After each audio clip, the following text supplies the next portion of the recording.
శంకర పీఠాధిపతులారా, మీ పైత్యం తగ్గించుకోండి.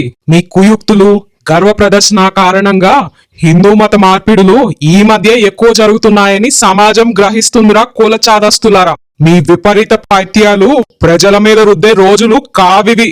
ఎంతో మంది హిందూ ప్రజలు మీ కుయుక్తుల వలన మీ పాదాల కింద చెప్పులా ఉండాలనే దర్పంతో మీరు పన్నిన కుతంత్రాల కారణంగా హిందువులుగా ఉండకుండా వేరే మతాలకి వెళ్తున్నారని ప్రజలందరికీ ఒక అవగాహన వచ్చిందిరా మూర్ఖులారా. కుల మతాలకు అతీతంగా పెరుగుతున్న సాయి భక్తుల్ని చూసి ఓర్వలేని మీ పీఠాధిపతులు బిచ్చగాళ్లైన కరుణాకర్ గాడు, లలిత్ గాడు, దువ్వడగాడిని ఆడంగోళలాగా ముందు పెట్టుకుని మత కలహాలు సృష్టిస్తున్నారు. సాయిబాబా వలన ఎంతో మంది హిందువులు మత మార్పిడి జోలికి పోకుండా ఈ బాపన చండాలులు పన్నిన కుట్రలకు బలి కాకుండా బాబా ఆరాధనతో హిందువులుగా నిలుస్తున్నారు.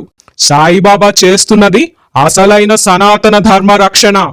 ఈ శంకర పీఠాధిపతులు ఇలాంటి బిచ్చగాళ్లను పెట్టుకుని ఆడంగి వేషాలు వేయడం వలన ఈ రోజు ఈ పీఠాల పరువు బజారున పడింది. శంకర పీఠాధిపతులారా, ఇప్పటికైనా మీ బుద్ధి మార్చుకుని సాయి భక్తులకు క్షమాపణ చెప్పండి. లేకపోతే బాబా భక్తులు మీ మొహాన థు అని ఉమ్మేస్తారు.